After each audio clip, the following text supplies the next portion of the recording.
This week on CTV News, we'll be bringing you more coverage from the incident involving the swastika drawn in Aggie Village. After that, we will take a look at the recent investigation that was reopened involving the death of a CSU student. And we will also let you know all about the city's plan to combat homelessness. All that and more coming up. A swastika being drawn in a building.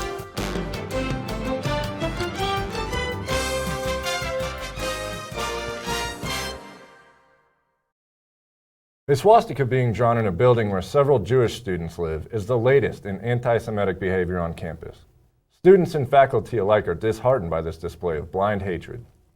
A swastika was found in the lodgepole building of the Aggie Village last week. This occurred in a building that houses several Jewish students, making this a personal attack against the Jewish community at CSU. I think it makes it a little bit more frightening to be a Jew on campus. That's a symbol that calls for the death of all Jews, that obviously poses a threat to us, and in being part of a Jewish organization where we meet at a house every week, it allows the potential for danger against us, and it's something that I personally don't want to go to a university that stands for. Students are expressing sadness as well as a sense of fear that acts of hate are still occurring. It makes us feel unwelcome. I know personally, myself and a few other Jews on campus, we live in the surrounding apartments, and even though consciously I knew that wouldn't be really an issue when I walked out of my apartment that next morning, subconsciously I expected to see a swastika on my door or next to my door, and that makes me feel unsafe and unwelcome. I just think it's sad that it's 2019 and there's still this much hate and prejudice on this campus. I mean, my Jewish roots go deep, as my grandparents are both Holocaust survivors. CSU is coming together as a community, though, to fight this prejudice. Jewish people have done this throughout the ages. The only way to respond is to walk with greater pride of your Jewish identity, embrace and show that you're proud of who you are. And for us, that's been always the best answer to anti-Semitism. In times like these, it is vital that our campus bands together to support those affected and end the hate to make CSU an excellent school for all who attend. Tomorrow night, the Jewish community will be attending an open Senate discussion with ASCSU in response to the swastika that was drawn outside a resident's apartment in Aggie Village. Similarly to the Senate session following the blackface incident, the CSU student government will hear ways members of the community believe they can make campus a more safe and inclusive environment for all members of the CSU community. The open session will take place Wednesday at 6 p.m. in the ASCSU Senate chambers. Everyone is encouraged to attend, regardless of affiliation. On the 14th of January, 2018, police responded to a 911 call about the use of a deadly weapon in a home. In that incident, CSU student Finnegan Daly was pronounced dead as a result of shooting himself. Since then, authorities have reopened the case due to a Snapchat showing Daly's roommate, Coleman Carver, with the gun 15 minutes before Daly was shot. On June 7th, Carver was arrested after an affidavit held for months by a judge showed Carver had failed 2 polygraph tests regarding the incident and whether or not he shot Daly. The court document cites that before calling 911, Carver had unloaded ammunition from the gun and threw away beer cans.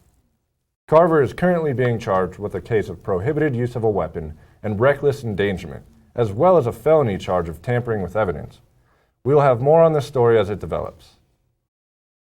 Last night, there was a city meeting to discuss winter overflow housing shelters in Fort Collins. The city of Fort Collins, partnered with Catholic Charities in the community of Christ Church, is working to accommodate those in need of shelter during the winter months. The city of Fort Collins, in partnership with Catholic Charities in the community of Christ Church, is offering winter overflow shelter again this year.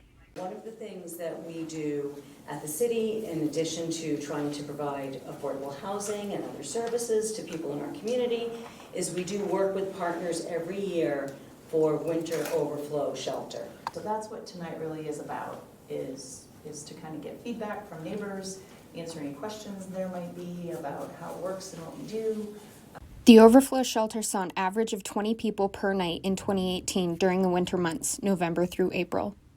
It's an actual expansion of the shelter into this facility. We work very closely with the other shelter, the Fort Collins Rescue Mission, to fill their shelters as full as they possibly can accommodate in the winter. That we're offering warming centers at the Murphy Center 5 nights a week. So not only is that a safe and dry place to go, but also services are provided. Last year, we offered women only at this location. That is the plan for the coming winter as well. And we changed the hours so that they start at 9 o'clock. And that makes it much easier transition from other available places to come in at 9 o'clock. On really cold nights or when weather triggers are hit, we step up to emergency activations. And that means that we have more services during the day, broader day services, and we try to accommodate everybody who needs shelter on those cold nights. We're part of the community, right? We're not at odds with one another. We're trying to figure out positive solutions for everybody, and we wouldn't be here without the support of the community, and that's just the truth of it. So I see us as an extension of our neighborhoods, an extension of our parishes, and we're trying to do the best we can for all involved. For more information on resources and community services available for those experiencing homelessness, you can visit www.fcgov.com/social sustainability. The CSU Campus Connections Mentoring Program has been nominated for the Peter McGrath Community Engagement Scholarship Award. The program works with youth involved in the justice system and serves as a tool to help troubled youth get their life moving in the right direction before their time at CSU starts. Shelley Haddock, a co-developer of the program, told the Collegian that mentors have 127% higher chance of graduating and a 63% less chance of dropping out if involved in the program. Campus Connections has also been nominated for the Kellogg Foundation Community Involvement Scholarship Award this year and will compete with 3 other universities for the award in November. All over the country, major cities have introduced e-scooter companies as an easy way to travel around town in small areas. Fort Collins will be among the next group to introduce the e-scooter ride-sharing program, City Transportation Manager Amanda Mansfield said last week. This will be a 1-year pilot program that will start off with 250 scooters distributed to higher density areas of the city and another 250 for the CSU campus. The city will feature several dismount zones where scooters will not be allowed. These include Old Town, parts of CSU, and Linden Street within the Water District. If you have been around the CSU campus or Old Town, you will likely have heard a train at some point coming through there. In an effort to help reduce overall noise in these areas, the City of Fort Collins has tried designating quiet zones where the train will not need to use its horn when passing through. All previous attempts the city has made to pass these regulations have been blocked by the Federal Railroad Administration. In another effort to make a quiet zone, the city attempted to partner with SPB to help create legislation requiring certain areas to be in a quiet zone. SPB declined to help the city beyond giving because SPB works with a railroad group who was uncomfortable with them trying to change any railroad regulations. As of now, the city is still attempting to create these quiet zones, so for now, expect to keep hearing trains around the CSU campus as well as Old Town. Earlier today, Colorado Parks and Wildlife released a statement saying there was a bear spotted in southwest Fort Collins near the intersection of Harmony Road and Shields. CPW is urging people to take steps to avoid attracting bears, such as removing food attractions, dirty grills, fruit on the ground, pet food, and bird feeders. If bears do approach someone's property, CPW has instructed people to make loud noises to deter the bear. For more aggressive bears, residents are encouraged to seek shelter and call CPW at 970-472-4300. The cities of Fort Collins and Loveland are working with water providers to decrease the overall use of water in the Fort Collins region. The city's utility providers have anticipated a population increase by 2050, nearly doubling the city's population, causing a need for change in the way the city consumes water. The City of Fort Collins Utilities, who provides the water for everyone north of Harmony Road, has seen a constant decline in water use since the 80s. Is hoping to reduce water usage in the city another 10% before 2030. Fort Collins Loveland Water District, the provider for Fort Collins south of Harmony Road, is currently working on reducing water use by 10% between 2015 and 2024. Well, that's all we have for you tonight, Rams. Thank you so much for joining us, and we'll see you next week.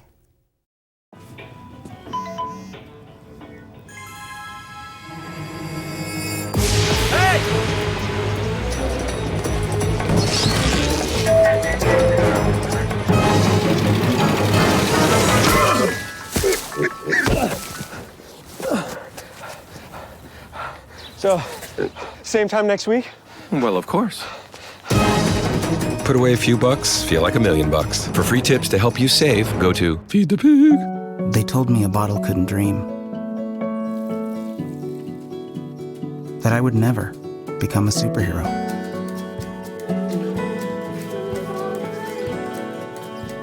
But I learned how to fly. Just to come back in a new disguise. And be the hero that I've always wanted to be.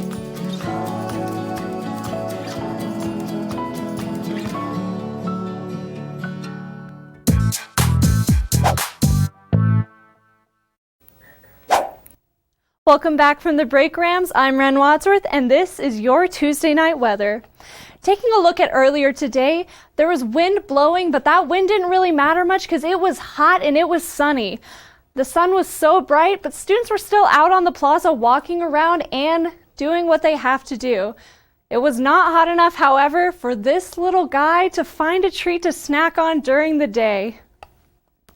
Taking a look at right now, it's currently 74 degrees and it is dark outside because the sunset happened at 6:53.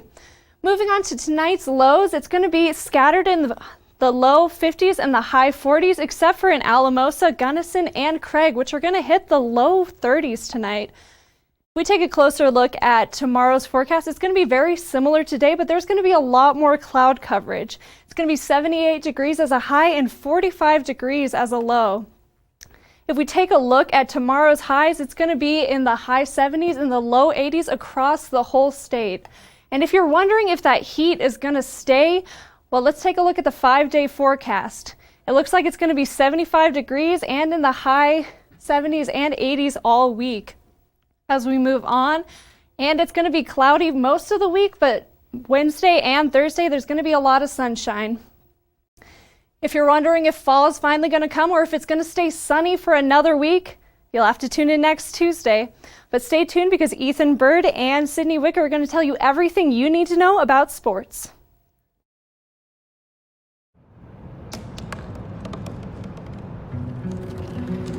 They said I couldn't dream. Called me a piece of trash and swore that's all I'd ever be.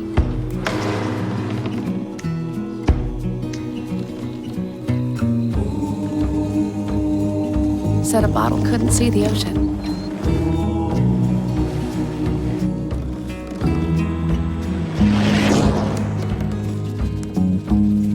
Give up. Go back to the dumpster. But I didn't listen. I made my way.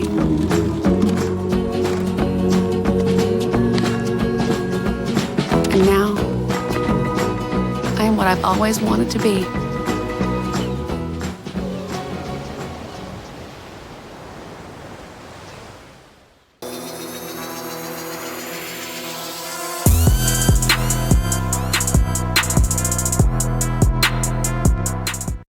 Welcome back from the break, Rams, and to another week of the Red Zone. I'm Sidney Wicker. And I'm Ethan Bird. And Sidney, we've been talking a lot about the Broncos the past couple weeks, and well, to be honest, there's not a whole lot to talk about this week, so I thought we could switch it up.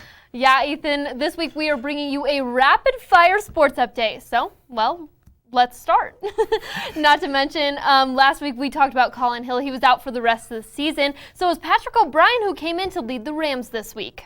O'Brien completed 32 of 52 passes on Saturday against Toledo for 405 yards, but only one touchdown, with Warren Jackson pulling in 12 of those receptions. Now, we did see O'Brien, who was able to not score the game-winning goal for the Rams, but he was able to start working with this offense. And after the game, O'Brien said, "I think there's definitely some nerves to start off, but I think as the game progressed, I thought I settled in and started to make some throws. I thought I put our team in good situations, and we just need to build on that and make ourselves a better offense."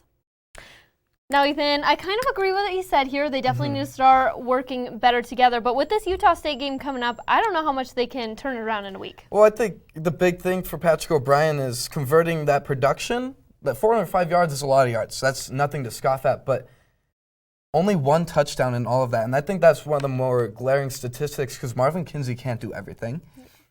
that's 405. That's mathematically 4 whole touchdowns. And you'd like to see 1 or 2 more. And in order for us to even try to take on such a strong Utah State team, he's got to produce more touchdowns. Absolutely. My biggest question after hearing that was, how are you going to win the games? Yeah. When it comes down to it, he led the Rams pretty well. He had, like you said, over 400 yards. But how are you going to win the games? It doesn't matter if you have all those yards at the end. You've got to win the football games.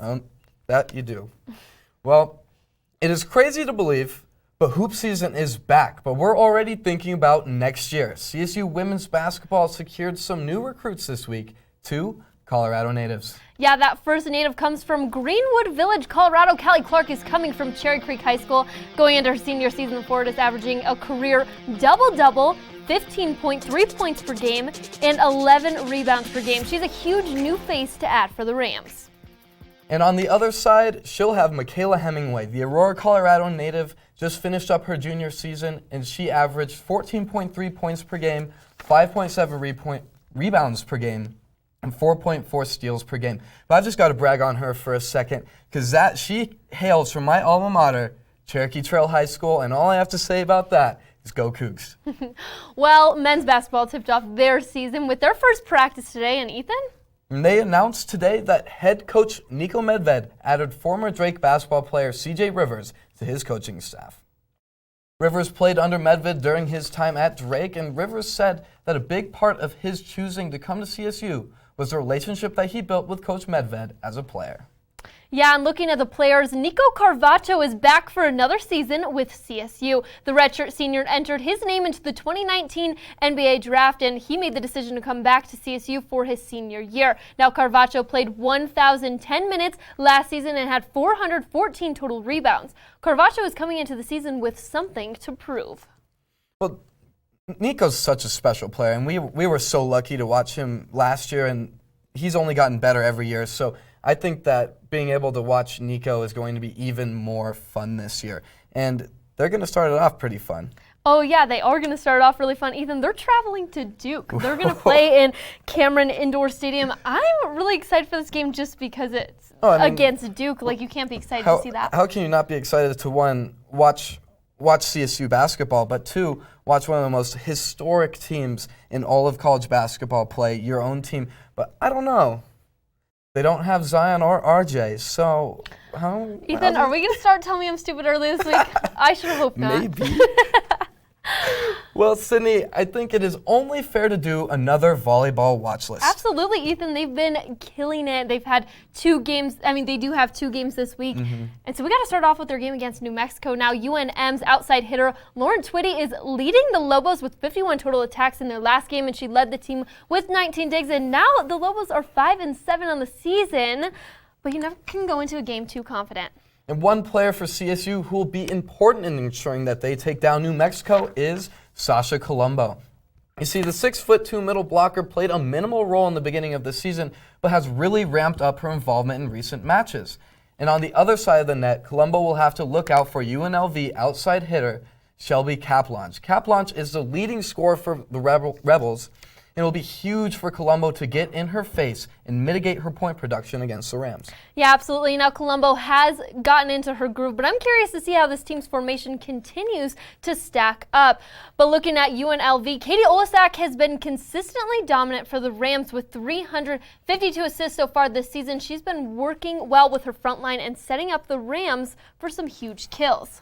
Oh, yeah. I mean, Katie Olasak was named the preseason Player of the Year by Mountain West coaches and writers. So she's huge in every single match, and this team has been coming up huge lately.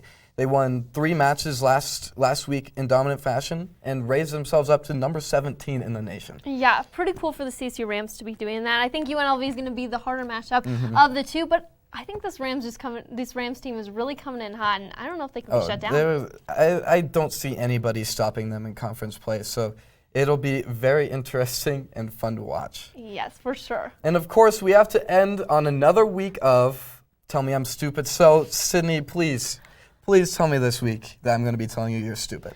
Well, I don't know if you are or not, so I guess we're going to have to find out. But my question for you this week is, should the NCAA reconsider the targeting rule in college football? I'm I'm going to have to tell you you're stupid on that one. Okay. Because, I mean, college football is a place where players, they come to develop and they come to but try to ensure that they can go to the next level. And if they can't go if they get injured due to a severe concussion, those dreams are gone. But I think on a level it does go too far. I think the suspension rule might be a little too much. Yeah, I get the ejection for the rest of the game, but I don't know if I agree with ejecting a player all the way into the next second half.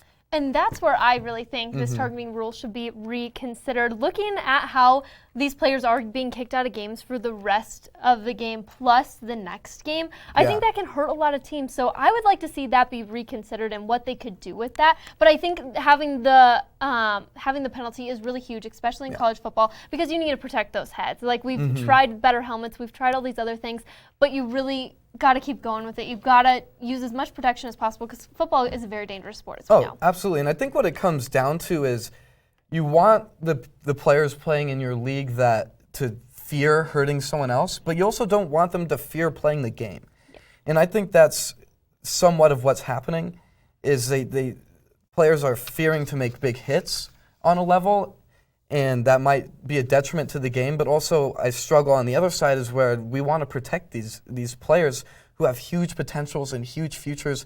And if you're not protecting, one, if the NCAA has to protect their assets, but two, you kind of just have to protect human beings, especially with how CTE is going.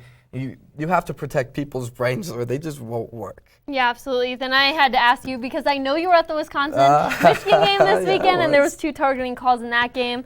I'm still mad at you for going because I'm a huge Michigan fan, and that was tough to watch. But I mean, are you referencing the hit on not Christian McCaffrey, Dylan McCaffrey? Dylan McCaffrey, yeah. So yeah, that was definitely a pretty dirty hit. You took out my quarterback. What do you mean? I didn't do it. Why are you yelling at me? Well, you were cheering for the Badgers, so. I was. Well, anyways, Rams, that looks like that's all the time we have for you this week, but to stay updated on sports throughout the week, be sure to follow us on Twitter and Instagram at sports_CTV. I'm Sydney Wicker. And I'm Ethan Bird, but don't go anywhere because coming up next, Janae Hancock has all you need to know about filling your heart with good pups in this weekend's Tour de Corgi. Entertainment is coming up next.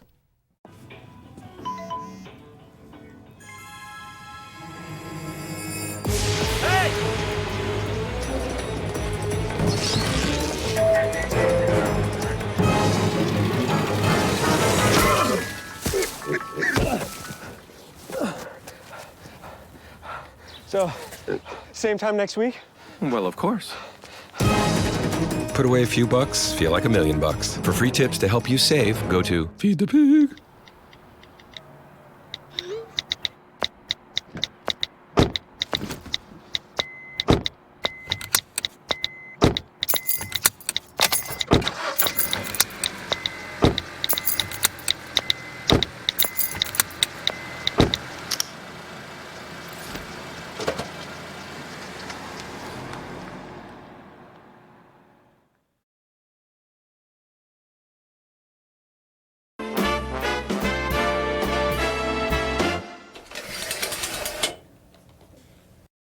What's going on, Rams, and welcome back. My name is Janae Hancock, and I am here to give you the 411 on entertainment every Tuesday. So, let's get started. It's that time of the year again, but this time we aren't focusing on Tour de Fat, more like Tour the Corgi. This Saturday, September 28th, Corgis will take over the Foco streets. From costume contests to a carnival parade dedicated just for Corgis will be in Old Town Fort Collins. So if you see a swarm of Corgs in the Foco area, take a video and save it to your Snapchat memories because this is their time to shine. But this past weekend, I stopped by the Fort Collins Fitness Festival. The day was filled with fitness, of course, relaxation, food, and so much support for one another. Check it out. The Fort Collins Fitness Festival hosted their second annual one-day community celebration full of fitness, health, and wellness in downtown Fort Collins. The idea came from my own transformation, so it was really born from my why that came through a very dark time in my life. And I was introduced to fitness during that time. And fitness and taking care of myself, my health and wellness changed my life. And it's where it brought about this why of bringing that joy that I had found in health and fitness. This light that I had been searching for so long. I wanted to bring that joy of health and fitness to other people's lives. And I wanted to infect, if you will, infect the masses with this joy. This event allowed people of all walks of life the opportunity to engage and interact with one another, including former NFL players. Well, I came from Texas A&M. I was all pro linebacker for the New Orleans Saints. Then I went to the Texans and the Jaguars, and I broke my neck my 8th season, and I was in the hospital paralyzed. And so I learned meditation in the hospital, and it was my catalyst to get me into a yoga. Fitness Festival is building a community to better health and wellness in Fort Collins. I'd say this event is for anybody and everybody. It doesn't matter what fitness level you're at. In fact, I created this event for the person that is just getting started, who is just interested in finding out more and learning what that joy is all about. And then, of course, the person who already knows that and wants to come experience it throughout the day. If you missed this event, do not worry, because there will be plenty of other opportunities coming soon and possibly nationally in a few years.